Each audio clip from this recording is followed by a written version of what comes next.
अमावस्या, पुरुषोत्तम की अमावस्या। तुलसी की लकड़ी पानी में घुमाकर, लकड़ी नहीं हो तो माला तो होगी ही, जल में भ्रमण कराकर, जल में घुमाकर, तुलसी की लकड़ी को जल में डालकर स्नान जो करता है, मात्र घुमाना है, लकड़ी डालकर नहीं रखना है, घुमाकर अपने पूजन वाले स्थान पर रख लो, या पानी में पहले से घुमा लो, उस पानी को ले जाकर डाल दो। अमावस्या स्नान जो जीव करता है, शिव महापुराण की कथा कहती है, जितनी वर्ष में सोमती पड़ती है, सोमती अमावस्याएं पड़ती हैं, शनिचरी अमावस्याएं पड़ती हैं, सारी अमावस्या का पुण्य उस जीव के खाते में चला जाता है। तो तकलीफें लग रही है तो एक पीपल का पत्ता ले लो, उसके ऊपर एक कपूर का टुकड़ा ले लो, सारे घर में घुमाकर उसको दरवाजे के बीच मध्य में जलाकर रख दीजिए, थोड़ी सी देर जला दीजिए। 20 से 25 मिनट के अंदर स्वयं गुरु बाबा कहते हैं, राम सुनो, यदि कोई आरती में, पूजन में, घर में एक कपूर का टुकड़ा आरती के बाद में जब समर्पित करेगा तो उसको अश्वमेध यज्ञ का पुण्य प्राप्त हो जाएगा। अश्वमेध यज्ञ के पुण्य को पाने के लिए कपूर का टुकड़ा आज भी आरती में जलाया जाएगा, आज भी। एक कपूर का टुकड़ा सुख का, इसीलिए हमारे यहाँ शास्त्र कहता है महाराज, जब आपको घर में अगर ऐसा लगने लगे कि 15 दिन से बहुत बेचैनी है, बहुत दुख तकलीफ लग रही है, कोई ना कोई बीमार पड़ रहा है, कुछ ना कुछ तकलीफें लग रही है, तो एक पीपल का पत्ता ले लो, उसके ऊपर एक कपूर का टुकड़ा ले लो, सारे घर में घुमाकर उसको दरवाजे के बीच मध्य में जलाकर रख दीजिए, थोड़ी सी देर जला दीजिए। 20 से 25 मिनट के अंदर मकान में एनर्जी वापस आ जाएगी, उस भवन में एनर्जी वापस प्राप्त हो जाएगी। अमावस्या के दिन आपको लगता है कि हमारे पूर्वजों का उद्धार नहीं हुआ, हमारे पूर्वजों का कल्याण नहीं हुआ, कहीं अधोगति में कोई चला गया है, उसका बस एक बार, रोज नहीं जरूरत है, प्रतिदिन जरूरत ही नहीं,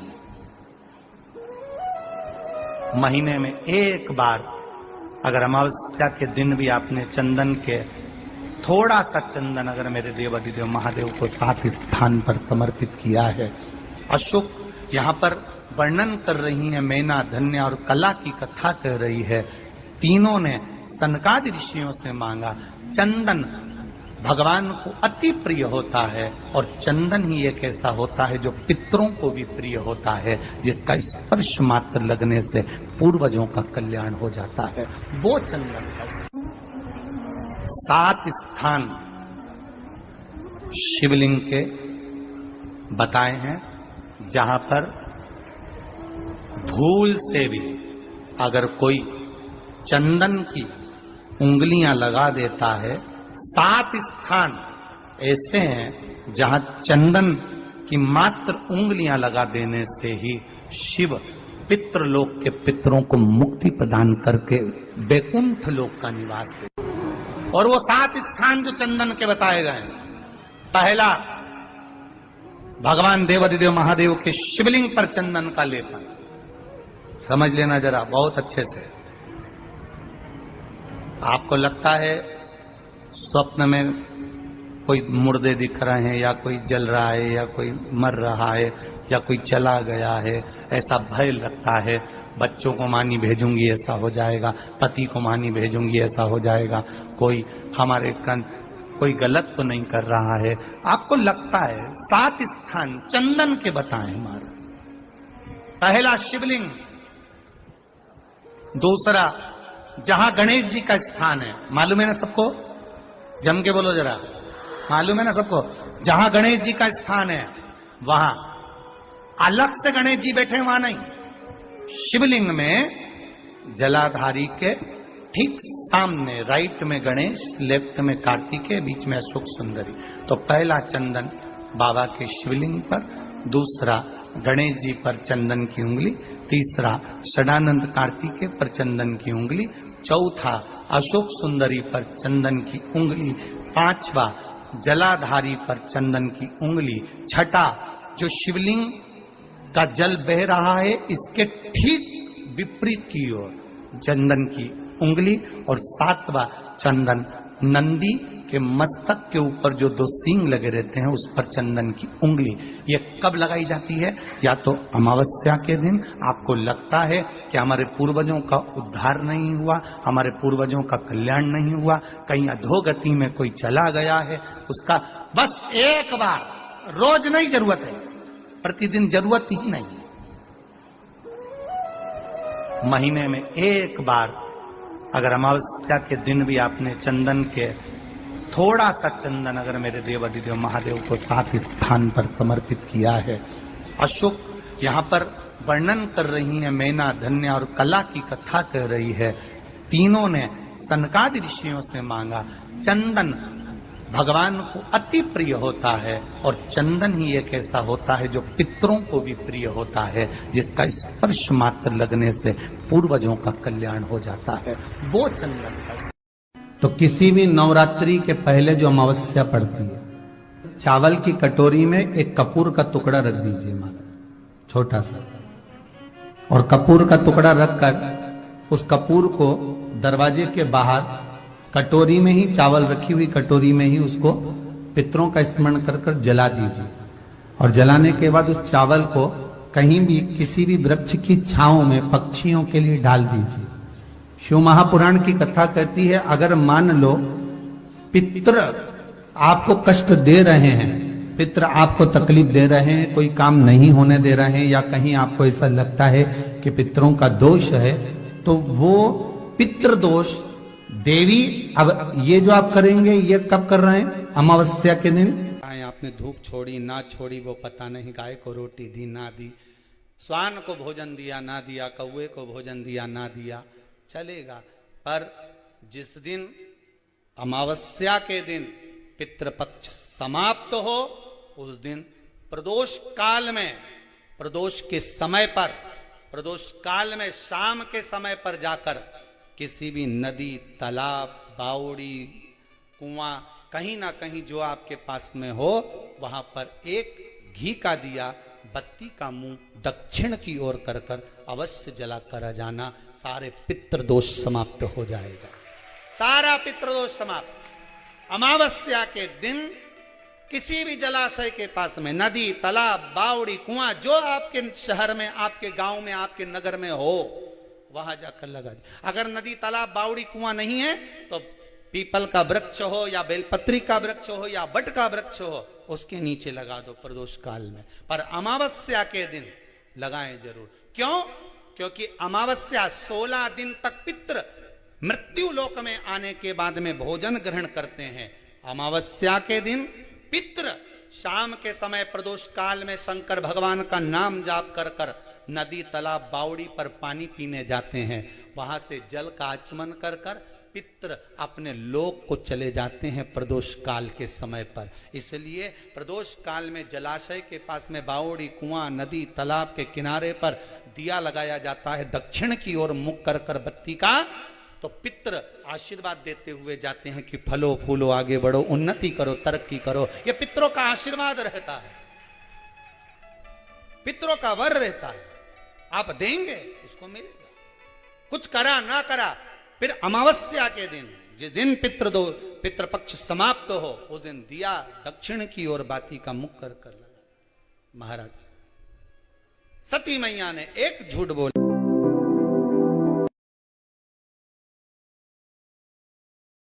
अमावस्या, पुरुषोत्तम की अमावस्या, तुलसी की लकड़ी पानी में घुमाकर, लकड़ी नहीं हो तो माला तो होगी ही, जल में भ्रमण कराकर, जल में घुमाकर, तुलसी की लकड़ी को जल में डालकर स्नान जो करता है, मात्र घुमाना है, लकड़ी डालकर नहीं रखना है, घुमाकर अपने पूजन वाले स्थान पर रख लो, या पानी में पहले से घुमा लो, उस पानी को ले जाकर डाल दो।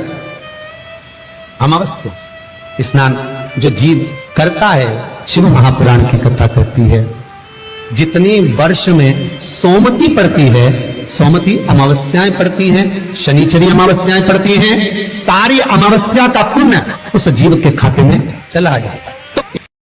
तो किसी भी नवरात्रि के पहले जो अमावस्या पड़ती है, चावल की कटोरी में एक कपूर का टुकड़ा रख दीजिए महाराज, छोटा सा, और कपूर का टुकड़ा रखकर उस कपूर को दरवाजे के बाहर कटोरी में ही चावल रखी हुई कटोरी में ही उसको पितरों का स्मरण कर कर जला दीजिए और जलाने के बाद उस चावल को कहीं भी किसी भी वृक्ष की छांव में पक्षियों के लिए डाल दीजिए। शिव महापुराण की कथा कहती है अगर मान लो पितृ आपको कष्ट दे रहे हैं, पितृ आपको तकलीफ दे रहे हैं, कोई काम नहीं होने दे रहे हैं या कहीं आपको ऐसा लगता है कि पितरों का दोष है, तो वो पितृ दोष देवी अब ये जो आप करेंगे ये कब कर रहे हैं? अमावस्या के दिन पीपल के वृक्ष के नीचे पितरों की शांति है तो कितने चावल के दाने चढ़ते हैं? अगर कोई ब्राह्मण ने कह दिया तुम्हारे यहाँ पितृ दोष है, 1 रुपया कमाते हो 1.25 रुपये खर्च होता है, तुम्हारे पास में पैसा टिकता नहीं, तुम्हारे यहाँ पितरों का दोष है, तो तुम एक चावल का दाना अगर आप कहे कि पीपल के वृक्ष के नीचे दिया लगाओ, पीपल के वृक्ष के नीचे आप जल चढ़ाओ या महादेव के मंदिर में 1 लोटा जल चढ़ाओ, तो हम कहते हैं ना कि प्रदोष के दिन बेलपत्री का वृक्ष, पीपल का वृक्ष, आंवले का वृक्ष, बड़ का वृक्ष या शंकर का शिवालय,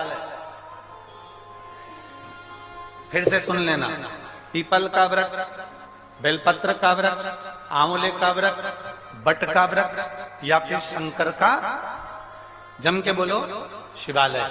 शिवालय का मतलब शंकर का मंदिर या शिव। प्रदोष के दिन अगर आपको लग रहा है कि हमारे यहाँ पितृदोष है, बहुत तकलीफ चल रही है, बहुत कोई ने कहा पितृदोष है, कोई कह रहा है पितरों का तुम्हारे यहाँ ये तकलीफ है, पितरों की ये तकलीफ है, पितरों की वो तकलीफ है, पितरों की ये तकलीफ है, बार बार अगर कोई कह रहा है तो फिर आपको उसमें स्मरण करना पड़ेगा कि हम चावल के कितने दाने भगवान शंकर को समर्पित कर दें कि भोलेनाथ हमारे पितरों को तृप्त कर दें। हम तृप्त नहीं करेंगे,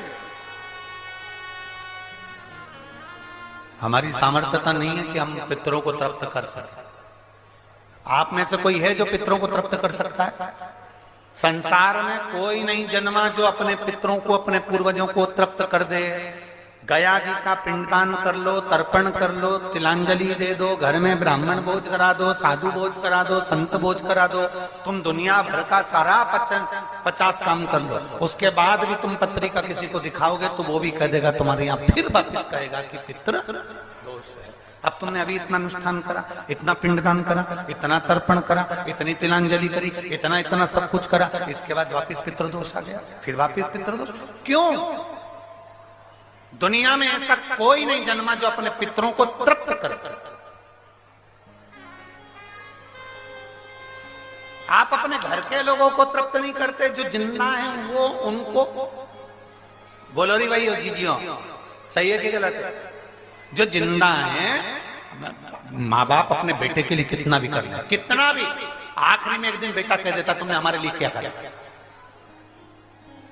बहू के लिए कितना कर लो, आखिरी में बहू कह देगी वो तो जेठानी को ज्यादा करती है, देवरानी को ज्यादा करती है, हमको करती है, अपनी ननद को ज्यादा करती है, बेटी को ज्यादा करती है, बेटी को लगता है कि बहू को ज्यादा करती है, दामाद को लगता है बेटी को ज्यादा करती है, नाती पंती सबको कितना भी कर लो, तुम अपने अड़ोसी पड़ोसी तुम्हारे रिश्तेदारों को तुम कितना भी दे लो, कितना भी कर लो, पर जब ये तृप्त नहीं हुए तो वो बोलो तो कैसे हो जाएंगे? अपनी सामर्थ्यता है, अपनी सामर्थ्यता है कि अपन तृप्त कर ले उनको। अपनी कोई सामर्थ्यता नहीं है कि अपन पितरों को तृप्त कर ले, या अपनी सामर्थ्यता के अंतर्गत नहीं, ये अपनी सामर्थ्यता नहीं है कि हम अपने पूर्वजों को, अपने पितरों को तृप्त कर। तृप्त कौन करेगा?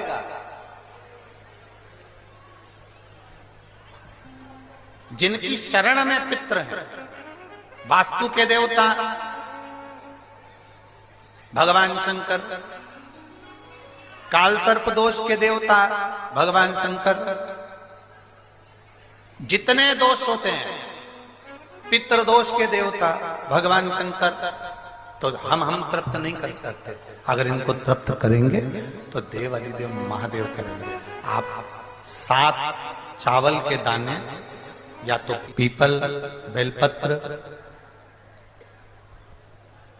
आंवला, बटवृक्ष या फिर शिवालय। प्रदोष के दिन 7 चावल के दाने आप इन जगह में से कहीं पर भी अगर आप समर्पित कर देते हैं तो उसके बाद आप जो जिंदगी जी रहे हैं और 3 महीने फिर आप अंदाजा लगा कर देखना कि आपने जो 7 चावल के दाने इन स्थान पर अगर आपने समर्पित करे तो उसका फल पितरों को मिला कि नहीं मिला और उसका फल हमें प्राप्त हुआ क्या। ये वो स्थान है जहां प्रदोष के दिन 7 अक्षत चावल का दाना भी हमारे पितरों को, पूर्वजों को तृप्त कर देता है। कौन कौन सा स्थान वापिस बोलेंगे सभी लोग? पहला पीपल, दूसरा बेलपत्र, तीसरा आंवला, चौथा बटवृक्ष और 5वां शिवालय, शंकर भगवान का स्थान। अब इसको समझना आपके ऊपर निर्भर है। समर्पित